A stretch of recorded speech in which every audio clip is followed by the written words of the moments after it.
se hizo hombre y habitó entre nosotros para salvarnos. Nos disponemos a escuchar este Evangelio, poniéndonos de pie y cantando el Aleluya.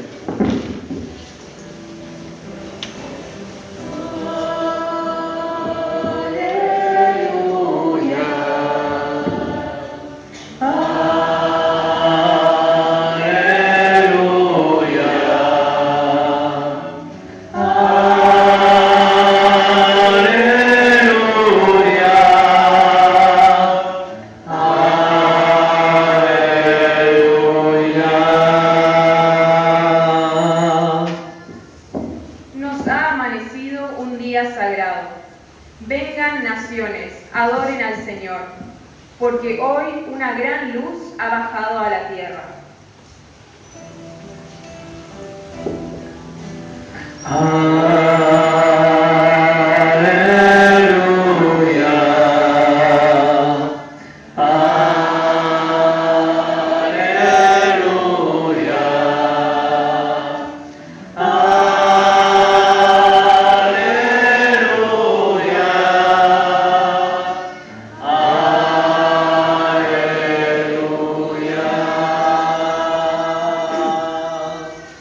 El Señor esté con ustedes. Evangelio de nuestro Señor Jesucristo según San Juan.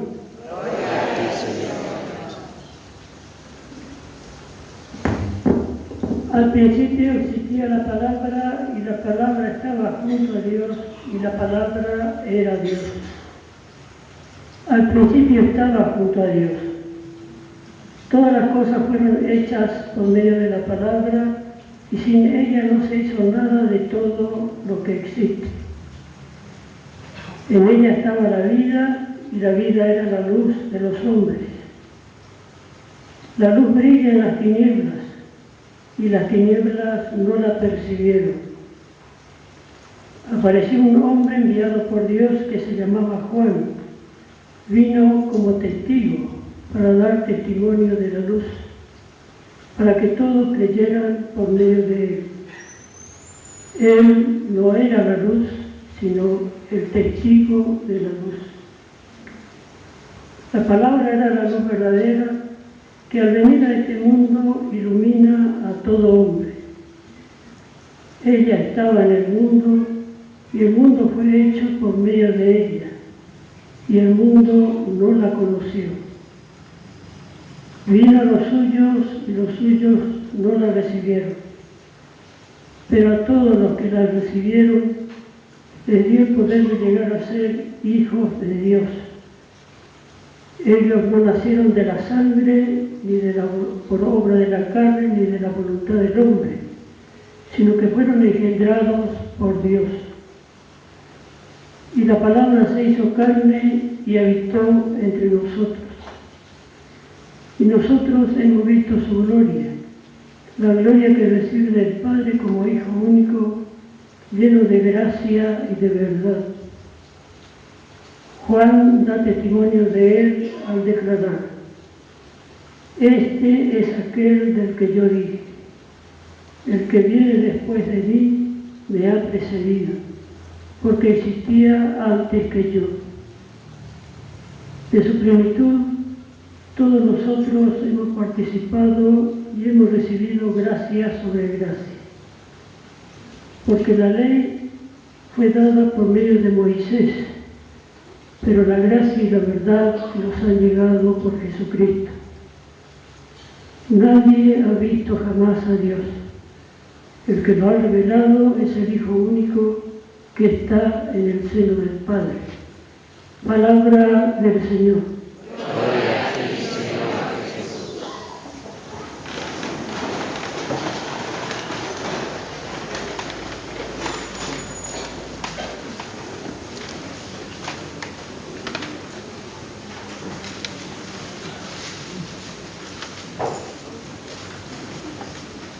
Este día celebramos la Eucaristía de la Natividad de nuestro Señor,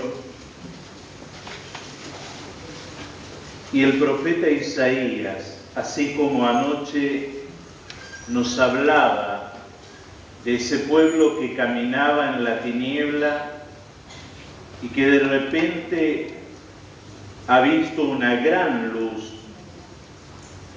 un término que no termina de describir toda la belleza y la hermosura de la luz y de lo luminoso de Dios para guiar a su pueblo.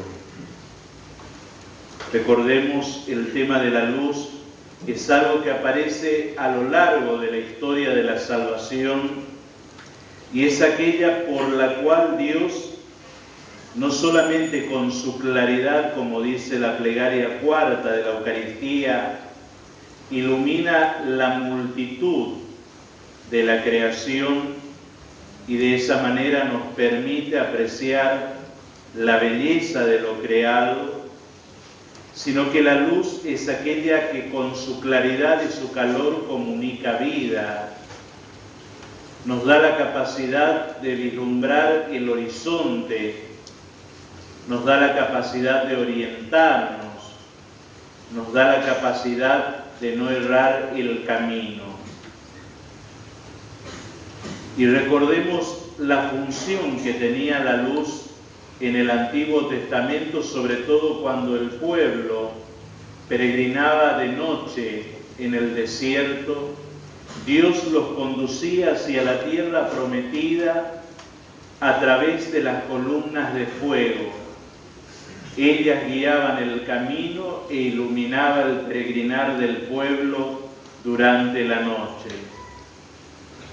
Esa noche también del pueblo que ha sido llevado a Babilonia y que tenía que volver, ya no fue guiado por cualquier luz, sino con la esperanza de la venida del Mesías, como escuchábamos en el pregón de Navidad.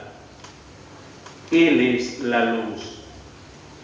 Y hoy nuevamente en el Evangelio de Juan se nos habla de la luz.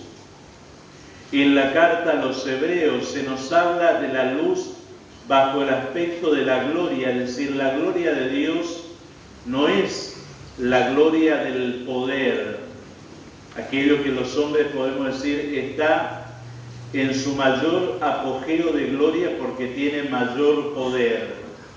La gloria de Dios tiene que ver justamente con la luminosidad, ese aspecto luminoso de lo divino.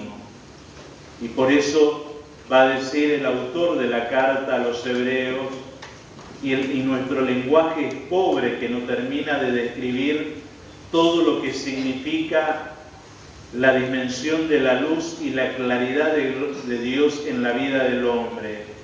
Dice, Él es el resplandor de su gloria, la impronta de su ser, es decir, el Verbo hecho carne es la luz de Dios mismo en medio del hombre. Tampoco con esto corramos el riesgo de caer en un iluminismo que solamente somos salvados por cierta iluminación divina y desarraigamos a Dios de este acontecimiento y admirable intercambio que es el de asumir toda nuestra carne, toda nuestra humanidad. Pero junto al aspecto de la luz también aparece aquello en el profeta Isaías de la belleza. Uno solo puede apreciar la belleza de las cosas cuando hay claridad, cuando hay luz. Uno puede apreciar la hermosura, la belleza. Y Dios es aquel bello por excelencia, es la hermosura por excelencia, es la claridad por excelencia. Por eso el profeta le va a decir, qué hermosos son sobre las montañas los pasos del que trae la buena noticia. Qué bello, qué lindo, qué agradable, qué pacificador que son los pasos de aquel que desciende de la altura para anunciarnos el Evangelio de la vida. Y detrás de este anuncio del profeta tenemos que recordar por qué son hermosos los pasos del que desciende de la montaña ¿Por qué son lindos los pies de aquel que trae la buena noticia? Si alguien que desciende descalzo en un terreno pedregoso, la belleza se va desfigurando, porque la piel se va resquebrajando. ¿Dónde está entonces la belleza y dónde tendremos que contemplar esa hermosura? Porque esos pasos no traen la paz por medio de la violencia, como traían los guerreros y aquellos que invadían los territorios en aquella época por la fuerza, y dominándolo por la fuerza pretendían imponer la paz. La belleza está de que el que desciende no desangra la vida del hermano con la violencia, sino que desangra su propio pie, sus propios pasos, para que en su desangrado justamente nos otorgara la paz. Y vaya si en ese sangrado y en ese descenso no tenemos que ver también en el misterio de la Navidad, el misterio escondido ya y prefigurado de la Pascua misma del Hijo eterno del Padre. ¿Acaso en su sangre derramada, en su rostro desfigurado, no estaba la belleza y la hermosura de Dios reconciliando a la humanidad consigo?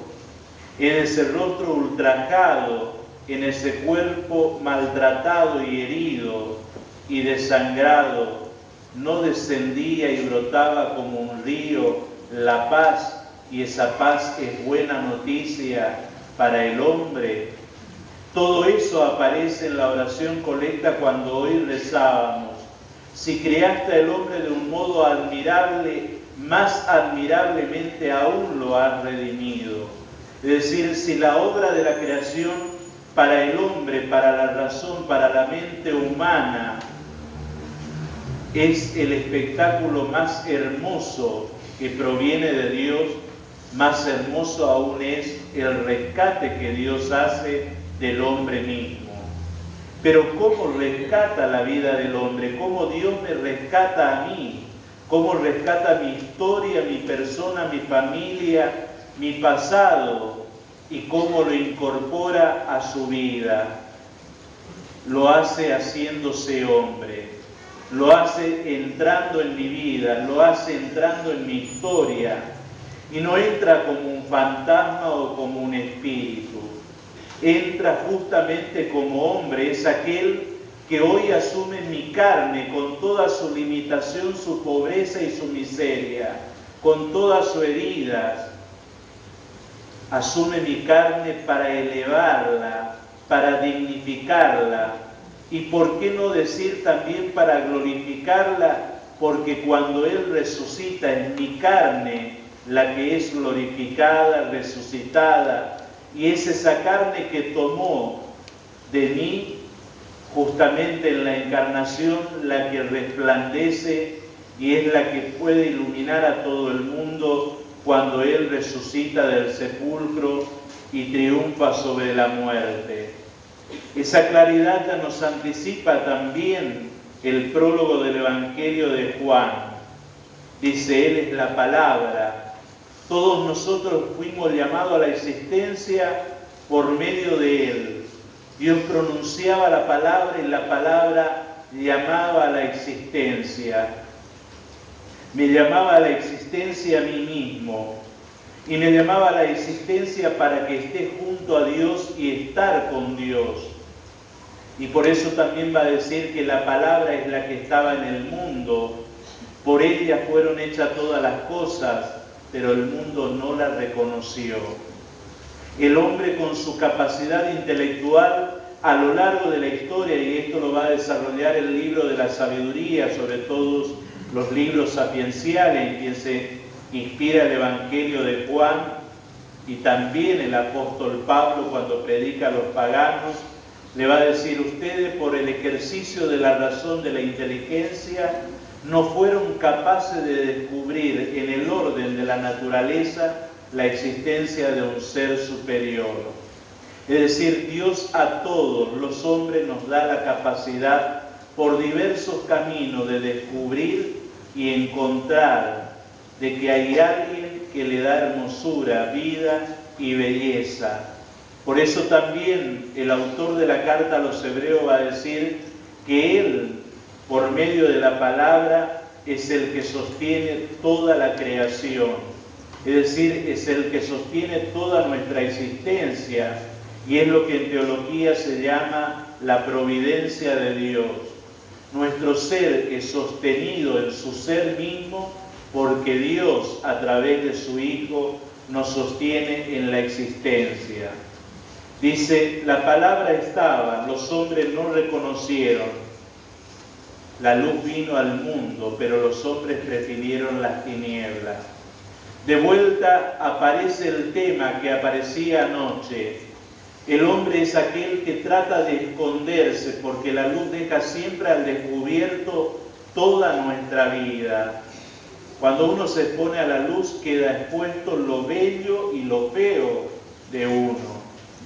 El hombre que no quiere que su vida quede expuesta es aquel que siempre trata de ocultarse, trata de esconderse, porque de esa manera sigue engañándose a sí mismo creyendo de que puede demostrar a los demás una vida que en realidad no posee. Qué hermoso este tiempo de la Navidad en que todos los textos nos habla de este admirable intercambio que proviene de la teología de Oriente, sobre todo de estos dos grandes padres de la Iglesia, San Basilio y San Gregorio Nacianceno, que hablan diciendo, Dios se ha hecho hombre porque quiere que el hombre vuelva a ser Dios. En el buen sentido de la palabra, Dios porque quiere que alcance lo que le ha sido arrebatado por el pecado de Eva y de Adán, que es la semejanza. Pero para que esa semejanza sea devuelta a nuestra vida, ¿por qué ocultarnos en lo escabroso de nuestra vida y en la oscuridad? ¿Por qué no más bien salir a su encuentro para que Él ilumine toda nuestra existencia?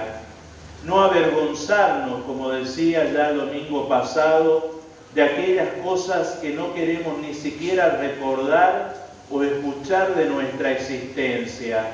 ¿Por qué no poner toda mi carne para que la gloria de Dios la ilumine y la purifique, la santifique y la glorifique?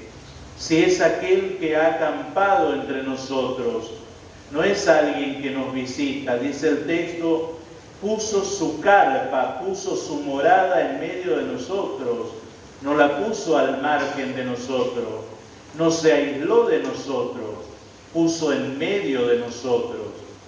Y cuando el evangelista está usando de la carpa como morada, ya no es la carpa que usaba Israel en el desierto donde protegía el cofre con las tablas de la alianza. La carpa es mi carne, es mi existencia, es mi ser.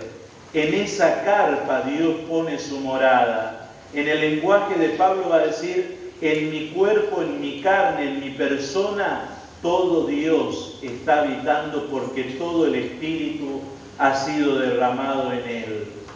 Por eso mi vida, mi carpa, mi humanidad es la que tiene que a partir de ahí, desde ese encuentro que se deja reconciliar con el Hijo Eterno del Padre que viene a mi historia, dejarse reconciliar y dejar justamente que la reconciliación vaya transmitiendo esa luminosidad propia de aquel que se deja transformar, transfigurar y convertir por el mismo Dios.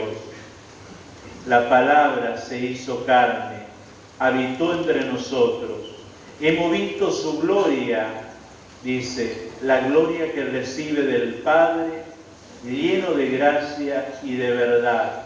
Pero no solamente vimos la gloria, no solamente contemplamos la gloria, y no solamente vemos la gracia que recibe del Padre, sino que también a todos los que la aceptamos hemos recibido gracia sobre gracia y nos dio la gracia mayor, que es la de ser hijos de Dios en el Hijo. Qué bueno entonces rezar este tiempo de la octava de Navidad, lo que nos decía el Salmo. Los confines de la tierra han contemplado el triunfo de nuestro Dios. El triunfo es que Dios hoy reconcilió lo humano con lo divino. Y no lo reconcilió por medio de algo abstracto, lo reconcilió en la fragilidad de un niño que no está en el esplendor de un palacio, en un niño que no busca el poder, sino en un niño que hace el camino de la pobreza, de la postración, del abandono y la dejadez, en la que la humanidad misma se encontraba y en la que cada uno nos encontramos a veces a lo largo de nuestra historia, y que necesitamos una y otra vez que Dios se anonade, se arrastre, como dice Pablo en el himno a los filipenses, y nos eleve a lo más alto, que es justamente depositarnos en el corazón del Padre.